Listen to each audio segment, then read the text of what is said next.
नमस्कार बच्चों, मैं आज पढ़ाने वाला हूं क्लास 7th का मैथ, जो कि उत्तर प्रदेश सरकार द्वारा स्कूलों में चलाया जाता है। हिंदी मीडियम का मैं गणित आज आपको कराने वाला हूं। इसकी आज मैं आपको हल करके दिखाऊंगा पहली अभ्यास। तो आओ देखिएगा मेरी अभ्यास को मैं जो सॉल्व करता हूं। प्लस उससे पहले मैं आपसे गुजारिश करना चाहूंगा, बच्चों से, प्यारे बच्चों से निवेदन करना चाहूंगा, मेरा चैनल है अतुल शर्मा मैथ क्लासेस। ठीक है, मैं इस चैनल पर गणित की अच्छी जो अभ्यास हैं क्रम वाइज मैं सारे गणित के क्वेश्चन अभ्यास बाई अभ्यास हल कराता हूं। तो आप सभी से निवेदन है इस चैनल को सब्सक्राइब कर लें और बेल आइकन को दबा दें, जिससे मेरी अगली वीडियो की नोटिफिकेशन आपको जल्द से जल्द मिलती रहे। आओ देखते हैं आज क्लास 7 का फर्स्ट चैप्टर, जो कि है परमेय संख्या। क्या है? परमेय संख्या। ठीक है, तो पहले तो आप जानो संख्या होती क्या है। संख्या तो पहले अब मैं आपको डिटेल में पढ़ाता हूं आज। जो संख्या कैसे बनी, क्या होता है, क्या नहीं। तो आप सबसे पहले जानो, संख्या से पहले जानो अंक। क्या जानो? अंक। बेटा अंक कितने होते हैं जानते हो आप? अंक 10 होते हैं। अंक कितने होते हैं? 10। कौन कौन से? देखो 1, 2, 3, 4, 5, 6, 7, 8, 9। ठीक है, और एक अपना 0। 1 से लेके 9 तक कितने? 9, और 0 मिला देंगे तो कितने हो जाएगा बेटा? 10। अंक कितने होते हैं? 10। सबसे बड़ा अंक कौन सा है? 9। और सबसे छोटा अंक कौन सा है? 0। समझ में आई बात या नहीं? इसके बाद मैं आपको कराता हूं संख्या। संख्या क्या होती है, संख्याएं क्या होती हैं। तो मैं आपको आज पढ़ाऊंगा संख्याएं, क्योंकि परमेय संख्या हमारा चैप्टर है, तो मुझे पता होना चाहिए संख्याएं कौन कौन सी होती हैं और क्या क्या होती हैं। देखो बेटा, मैं आज पढ़ाता हूं आपको संख्याएं। संख्याएं देखो बेटा, संख्या की परिभाषा देखो पहले। संख्या की परिभाषा देखो बच्चों।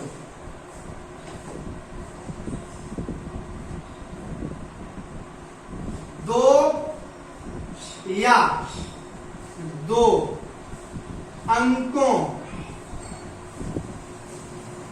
दो या दो अंकों से, दो या दो से अधिक। बेटा 2 या 2 से अधिक, 2 या 2 से अधिक अंकों का समूह। क्या बेटा? समूह मीन्स ग्रुप। समूह संख्या कहलाता है। क्या कहलाता है बेटा? संख्या कहलाता है। संख्या कहलाता है। देखो बेटा, संख्या की परिभाषा समझ में आई? देखो बेटा, क्या बोला मैंने इस परिभाषा में? बोला 2 या 2 अंकों से अधिक, या 2 या 2 से अधिक अंकों का समूह। ठीक है, संख्या कहलाता है। जैसे बेटा मैं कहीं लिख दूं 4 और 2, ठीक है, जब तक अकेला 4 होता तब तक ये कहलाता अंक। क्या कहलाता बेटा? अंक। ठीक है, लेकिन मैं इसे एक चीज और बोल सकता था। अगर 4 था तो मैं बेटा इसे एक अंक की संख्या बोलता। एक अंक की संख्या। मुझे पूरी बात बोलनी पड़ेगी, एक अंक की संख्या।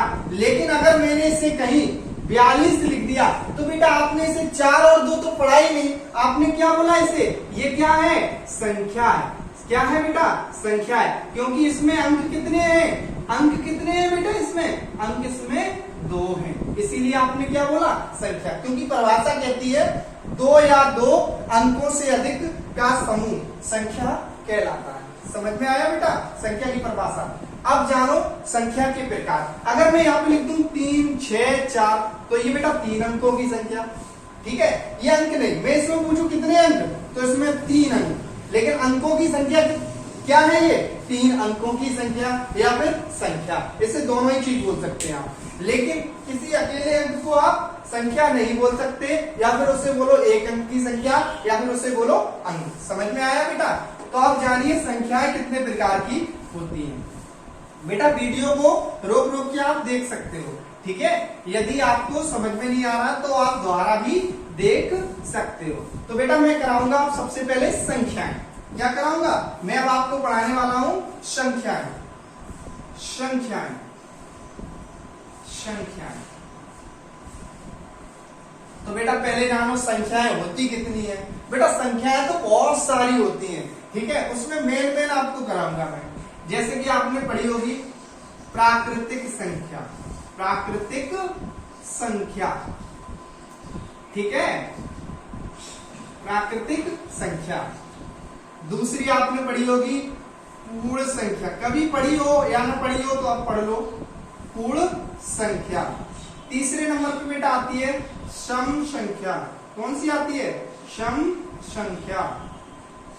और चौथे नंबर पे आती है विषम संख्या। मैं सबकी डेफिनेशन भी लिखाऊंगा, ठीक है। और अगर आगे और बढ़ते हो, सम संख्या, पूर्ण संख्या, विषम संख्या, अभाज्य संख्या, अभाज्य अभाज्य अभाज्य संख्या, ठीक है। इसके बाद एक आती है बेटा भाज्य संख्या, भाज्य संख्या, ठीक है। और आगे चलते हो तो बेटा एक और आती है, मान लो यही ले लो, परमेय संख्या, परमेय संख्या, परमेय संख्या, ठीक है। दूसरी होती है अपरमेय संख्या, अपरमेय संख्या, अपरमेय संख्या। बेटा एक और होती है जो सबसे बड़ी, जिसे माना जाता है उसमें सब कुछ आ जाता है, जिसे हम बोलते हैं पूर्णांक, पूर्णांक यानी कि इंटीजर नंबर या पूर्णांक संख्या भी बोल दो, इसे कोई दिक्कत नहीं। समझ में आया बेटा? तो हमारी सबसे पहली संख्या है प्राकृतिक संख्या। आज की अभ्यास में मैं यही पढ़ाऊंगा आपको संख्याएं होती क्या है, और मैं आपको पहली अभ्यास को खत्म भी कराऊंगा आज की इसी वीडियो में। लो आप देखते रहिएगा, मैं आपको कराता हूं पहली संख्या प्राकृतिक संख्या। वीडियो को रोक के लिख लेना ये सारी संख्याएं, ठीक है। प्राकृतिक संख्या, बेटा प्राकृतिक संख्या क्या होती है? देखो बिल्कुल सरल से याद कराऊंगा और ट्रिक में भी बताऊंगा। प्राकृतिक संख्या जो संख्या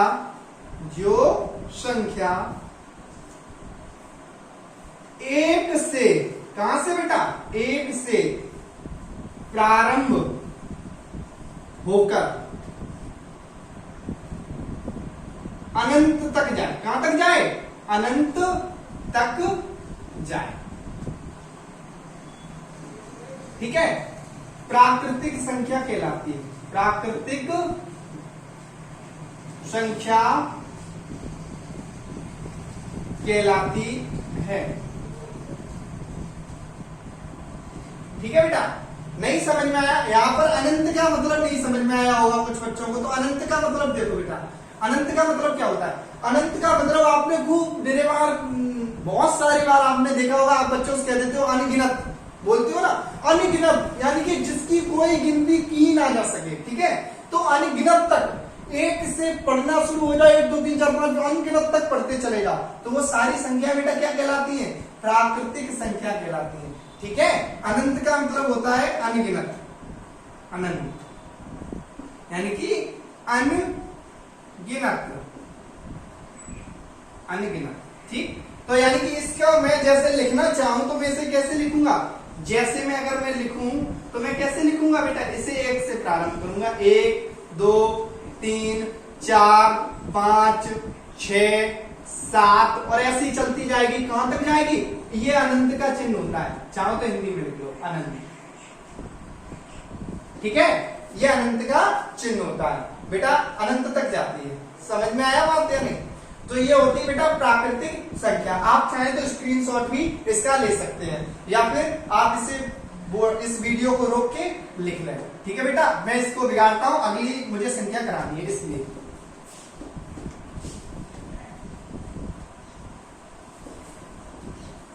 इसके बाद मैं आपको कराता हूं अगली संख्या, जिसे हमने बताया था पूर्ण संख्या। क्या बोला है बेटा? पूर्ण संख्या। तो बेटा देखो पूर्ण संख्या की परिभाषा देखो। पूर्ण संख्या बेटा प्राकृतिक और पूर्ण में ज्यादा अंतर नहीं है, बिल्कुल नया एक अंतर है। जो संख्या शून्य, किससे बेटा? शून्य यानी कि आप 0 पुस्तक में लिख लो, जीरो से प्रारंभ होकर, क्या होकर, प्रारंभ होकर, होकर अनंत तक जाए, अनंत तक जाए, पूर्ण संख्या कहलाती है, पूर्ण संख्या कहलाती है, कहलाती है। बेटा इसकी अगर मैं डेफिनेशन बनाना चाहूं, इसे जैसे कि उदाहरण में लिखना चाहूं तो क्या लिखूंगा, यहां पर बेटा जीरो लगा दूंगा, 1 2 3 4 5 6 7 ऐसी डॉट डॉट डॉट डॉट अनंत तक। ठीक है, यहाँ पे आप लिख सकते हो अनंत तक। बेटा उसमें क्या हो रहा था, उसमें केवल हो रहा था वो 1 से प्रारंभ थी, इसमें केवल कहां से प्रारंभ है, 0 से, बस इतना अंतर है। अब इसे याद करने के लिए बच्चे कहते मैं इसे भूल जाता हूं, सर कोई ट्रिक बता दो, तो मैं देखो एक ट्रिक बताऊंगा। पूर्ण को आप कैसे लिखते हो, ऐसे लिखते हो ना, ठीक है। तो पूर्ण में देखो ये अड़ा है, इसका ये क्या बन रहा है, 0 बन रहा है या नहीं बन रहा है। जो संख्या 0 0 के बाद ये 1 दिख रहा, 1 2 ऐसे करके जाए वो पूर्ण में आ जाएगी। और प्राकृतिक में क्या होता है, उसमें तो 0 बन ही नहीं रहा, तो उसमें कहां से, 1 से प्रारंभ होती। यही ट्रिक है और कुछ नहीं, मैंने भी ऐसे ही याद किया था। ठीक है बच्चों, तो अब मैं कराऊंगा इसके बाद अगली संख्या, इसकी भी आप स्क्रीनशॉट ले लो चाहो तो जल्दी से। ठीक है, ले लो, मैं जाता हूं। ठीक है,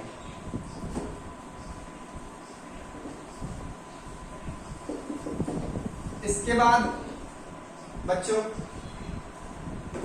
पसीना आ रहा है, गर्मी लग रही है बहुत ज्यादा।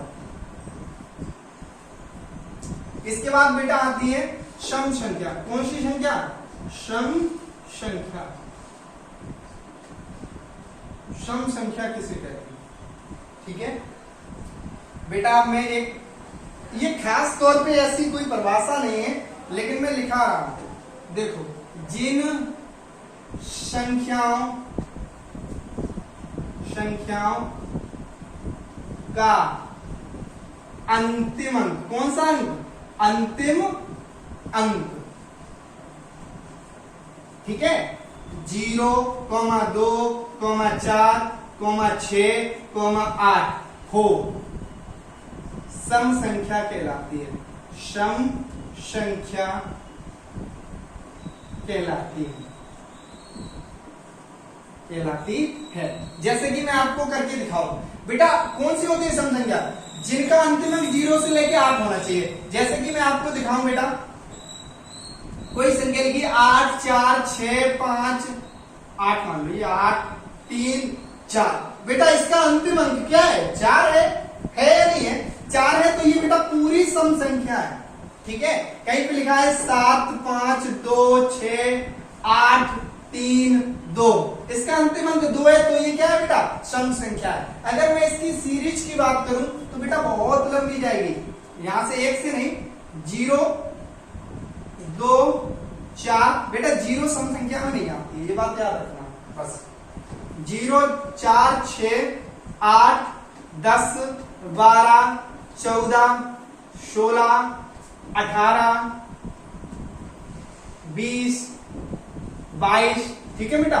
ये देखो सबके अंतिम अंक 2 4 6 8, 0 2 फिर 4 फिर 6 फिर 8 फिर 0, मतलब ऐसे ही चलती रहेगी अनंत तक। ठीक है, समझ में आया बेटा, ये सम संख्या की परिभाषा समझ में आ गई होगी। ठीक है, अगर आप चाहें तो इसका स्क्रीनशॉट भी ले सकते हैं और वीडियो रोककर भी लिख सकते हैं। ठीक है बेटा, इसके बाद मुझे करानी है अगली संख्या, विषम संख्या। ठीक है, मैं हट जाता हूं, स्क्रीनशॉट ले लो। ठीक है, अब मैं कराने वाला हूं विषम संख्या।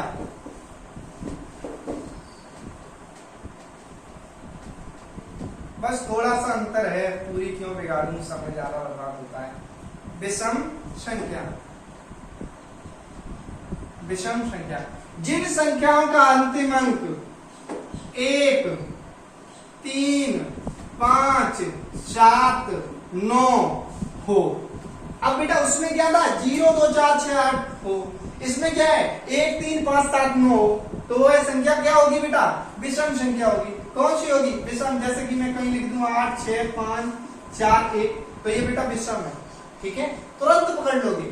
जैसे कहीं लिख दूं 9 3 2 6 7, तो भी ये बेटा क्या है, विषम है। अगर मैं इसकी सीरीज बनाऊं, जैसे मैं सीरीज बनाऊं इसकी, तो बेटा सीरीज क्या बनेगी इसकी, 1 3 5 7 9 11 13 15 17 ऐसी चलती चली जाएगी। समझ में आया बेटा या नहीं? बस यही इसकी सीरीज है। इसका भी स्क्रीनशॉट ले लो, यहां भी बेटा विषम कर दो, ठीक है, विषम, ठीक है, विषम संख्या कहलाती है। बेटा इसका भी स्क्रीनशॉट ले लो, बैठ जाता हूं, ठीक है बेटा, ये विषम संख्या की परिभाषा होगी। अब मैं आपको आगे कराने वाला हूं अगली संख्या, जिसे मैंने बताया है आपको अभाज्य संख्या। अभाज्य संख्या, मैं 1 मिनट के लिए वीडियो रोकता हूं बेटा, उसके बाद मैं कराऊंगा, आपको कहीं जाना नहीं, यहीं पे कट के मिलेगी वीडियो।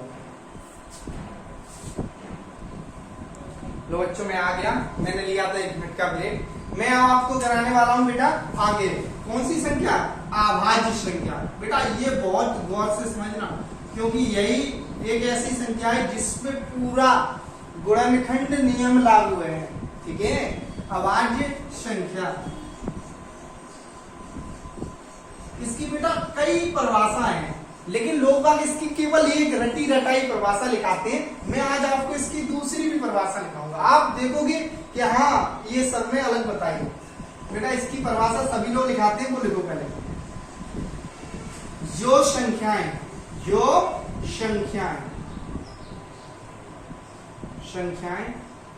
स्वयं तथा एक से विभाजित का मतलब ही होता है कट जाना। विभाजित का मतलब यहां लिख दे रहा हूं, मतलब विभाजित या कट जाए, विभाजित हो जाए, अभाज्य संख्या कहलाती है। अभाज्य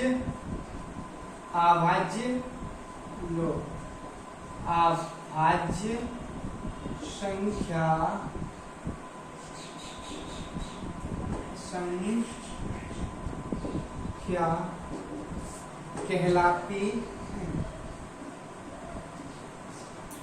कहलाती, ठीक है बेटा। तो इसकी लोग बाग सीरीज क्या लिखाते हैं, जैसे हम लिखा देते हैं, एक तो आएगा ही नहीं बेटा, 2 3 5 7, फिर उसके बाद 11, फिर 13, फिर 17, फिर 19, फिर बेटा 21 नहीं आएगा, इसमें 23, फिर 27 नहीं आएगा, इसमें 29। बेटा ऐसी चलती रहती है, ठीक है। लेकिन इसकी दूसरी परिभाषा यहीं से निकल के आती है बेटा, इनसे देखो कैसे निकल के आती है, मैं निकाल के दिखाता हूं। इससे पहले आप जान पाओगे सह गुणनखंड, इससे पहले आपको जानना होगा सह गुणनखंड। मैं आपको बताऊंगा पहले सह गुणनखंड,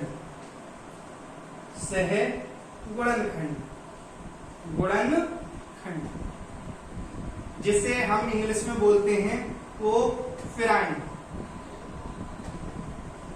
कोऑफरेंट। तो बेटा सह गुणनखंड क्या होते हैं, बेटा देखो अभी पता चलेगा। सह गुणनखंड वो होते हैं बेटा, जैसे मान लो मैंने 2 को लिया, ठीक है, 2 को मैं अगर काटूं तो केवल 1 से काट पाऊंगा, और 2 का भाग, 2 में सिर्फ 2 का भाग जाएगा और 1 का जाएगा। इसी प्रकार में अगर 3 को ले लूं तो 3 में भी 1 का ही भाग जाएगा और 3 का जाएगा, ठीक। इसी प्रकार में 5 को ले लूं, इसमें 1 का भाग जाएगा और किसका जाएगा, 5 का ही जाएगा। इसी प्रकार में मान लो 17 को ले लूं तो 17 में बेटा किसका जाएगा, 1 का जाएगा और किसका जाएगा, 17 का खुद जाएगा।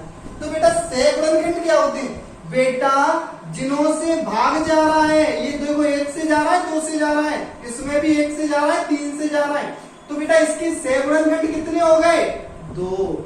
समझ में आई बात या नहीं? इसके भी सह गुणनखंड कितने हैं, 2, इसके भी कितने हैं, 2।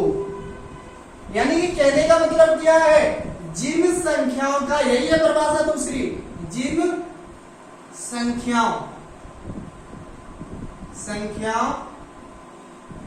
के से गुणनखंड दो हों, कितने हों? दो हों, अभाज्य संख्या कहलाती है। कौन सी संख्या कहलाती है बेटा? अभाज्य संख्या कहलाती है।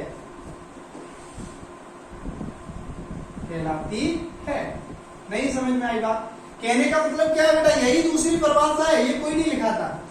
यह जिन संख्याओं के से गुणनखंड दो हों, अभाज्य संख्या कहलाती। बेटा से गुणनखंड समझ में आया?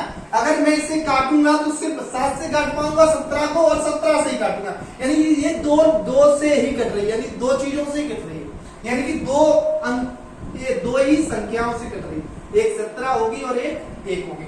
अगर मैं यहाँ पर बेटा 61 को ले लूं तो 61 भी बेटा एक अभाज्य संख्या है। यहाँ 1 से कटेगी और कितने से कटेगी? 61। यानी काटने वाले साधन कितने हैं? केवल 2।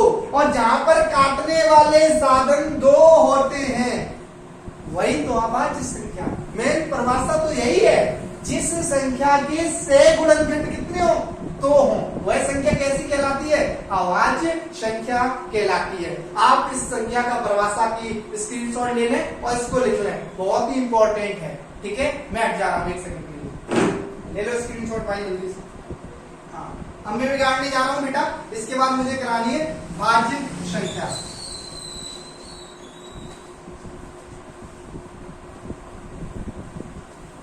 भाज्य संख्या, इसके बाद आता है बेटा भाज्य संख्या। कौन सी संख्या? भाज्य संख्या। भाज्य संख्या देखो बेटा, भाज्य संख्या को भी देख लो। भाज्य संख्या क्या होती है? जिन संख्याओं के, बेटा वैसे ही लिखा रहा हूं, जिन संख्याओं के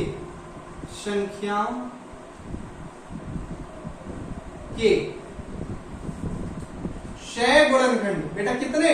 क्षय गुणनखंड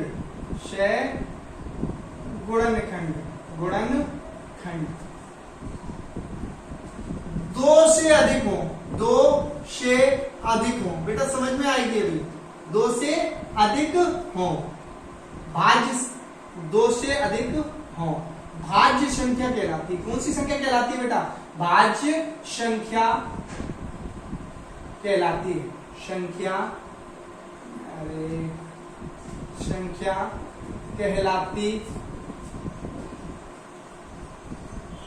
ठीक है बेटा? बेटा पूरा देखो वीडियो को, पूरा एक एक चीज डिटेल में पढ़ा रहा हूं। देखो बेटा, जैसे कि मैं भाज्य संख्या पता करूं, मैंने बताया अभाज्य, जो अभाज्य संख्या नहीं होगी वो भाज्य होगी। देखो बेटा, जैसे कि मैं ले लूं 24, ठीक है, तो बेटा 24 को देखो 1 से भी काट सकते हो, 2 से भी काट सकते हो, 2 का भाग में तो 24 में कितनी बार जाए? 12 बार। 3 से भी काट सकते हो, 4 से भी काट सकते हो, 6 से भी काट सकते हो, 8 से भी काट सकते हो, 12 से भी काट सकते हो। ठीक है, और 24 खुद कितने से कट जाएगा? 24 से खुद कट जाएगा। बेटा मुझे सह गुणनखंड कितने चाहिए? केवल 2। कितने चाहिए? 2। और है इसके कितने? 1 2 3 4 5 6 7 8, यानी सह गुणनखंड बेटा 2 से अधिक होंगे। इसके हैं कितने? 8। मुझे चाहिए कितने थे? 2 से अधिक। तो बेटा 8 2 से अधिक है या नहीं है? 2 से अधिक ही तो चाहिए थे, तो 8 2 से अधिक है या नहीं है? हाँ है। 8 अधिक है, तो ये बेटा कौन सी संख्या है? भाज्य संख्या। जैसे मैं 15 को ले लूं, रेट ऑफ डाउट में रहते 15 बेटा 1 से कटती है, 3 से कटती है, 5 से कटती है, और बेटा कितने से कटती है? 15 से खुद कट जाएगी। तो बेटा इसके भी सह गुणनखंड कितने हो गए? 4। ठीक है, ये 4 संख्याओं से कट रही है ना, तो इसलिए भी भाज्य संख्या होगी। ठीक है, अगर मैं बेटा अभी मान लो 4 को ले लूं, ठीक, तो 4 बेटा 1 से कटेगी, 2 से भी कटेगी और 4 से कटेगी। इसके सह गुणनखंड बेटा कितने हैं? 3 संख्याओं से कट रही ना, 1 से, 2 से और 4 से। ठीक है, तो सह गुणनखंड बेटा कितने हो गए? 3। अगर मैंने क्या लिखा है? सह अब गुणनखंड कितने होनी चाहिए? कम से कम 2 से अधिक होनी चाहिए। 3 बेटा 2 से अधिक है, इसलिए क्या है? भाज्य संख्या है। यही होती है भाज्य संख्या की परिभाषा। इसके बाद बेटा मैं इसका स्क्रीनशॉट ले लो, इसके बाद मैं आगे आपको कराता हूं परिमेय संख्या। ठीक है बेटा?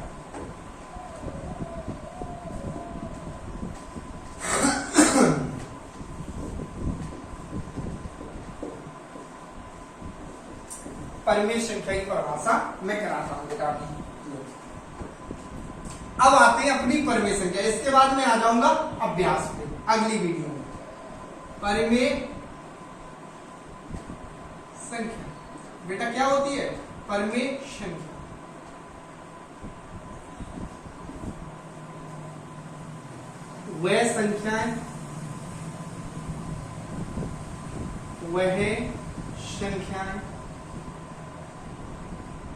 वह संख्याएं जिन्हें P अपॉन Q के रूप में लिखा जाता हो, P बाई Q के रूप में लिखा जाए, परिमेय संख्या कहलाती है। परिमेय संख्या कहलाती है। कहने का मतलब बेटा देखो समझो, परिमेय संख्या क्या है? बेटा कोई भी संख्या है P by Q, P by Q का मतलब जानते हो बेटा? ऊपर की संख्या को हम बोलते हैं अंश और नीचे वाली को हम बोलते हैं हर, और अंश हर जब भी आ जाती है तो ये कहलाती है भिन्न। ठीक है बेटा, क्या कहलाती है? भिन्न। ठीक है बेटा, ये कहलाती है भिन्न। ठीक है, ये कहलाती है भिन्न अगर हर और अंश आते हैं तो। और बेटा यही तो मैं कहना चाह रहा हूं, जिसे भी भिन्न के रूप में लिखोगे आप तो वो क्या कहलाएगी? परिमेय संख्या कहलाएगी। परिभाषा बिल्कुल सिंपल है, इसमें कोई डरने की बात नहीं है। ठीक है, अब बेटा मैं आपको एक चीज बताऊं, यही अपरमेय का भी एक उदाहरण दे दूं। अपरमेय, ठीक है बेटा, अपरमेय संख्या बेटा क्या होगी? अपरमेय संख्या को P बाई Q के रूप में व्यक्त नहीं कर सकते आप। क्या नहीं कर सकते? P बाई Q के रूप में व्यक्त नहीं कर सकते किसी भी कीमत पे। अपरमेय संख्या हो गई जैसे बेटा एक बेटा आपने ये देखा होगा ऐसा, इसे पाई बोलते हैं। इसे क्या बोलते हैं बेटा? हम इसे पाई बोलते हैं। बेटा इसे पाई बोलते हैं। देखो इसे पाई बोलते हैं बेटा। इसका मान होता है 22/7। क्या होता है? 22/7। जब मैंने इसे 22/7 में लिखा तब ये हो गई परिमेय संख्या। अगर मैंने इसे पाई में ही लिखा रहने दिया तो ये हो गई अपरिमेय संख्या। समझ में आया? क्योंकि ये पाई के बट्टे में तो कुछ है ही नहीं, तो पाई क्या है? एक अपरिमेय संख्या है। और पाई को अगर मैंने भिन्न के रूप में तोड़ दिया तो वो एक परिमेय संख्या है। ठीक है, नमस्कार दोस्तों, आज की क्लास को मैं रखूंगा यहीं तक। इसका स्क्रीनशॉट ले लो बेटा, ले लिया? हाँ, आज की क्लास को मैं रखूंगा यहीं तक। और सभी बच्चों से, मेरा प्यारे बच्चों से निवेदन है, मेरे चैनल को सब्सक्राइब करें और बेल आइकन को दबाएं और चैनल को सपोर्ट करें, लाइक करें और शेयर करें। जय हिंद दोस्तों।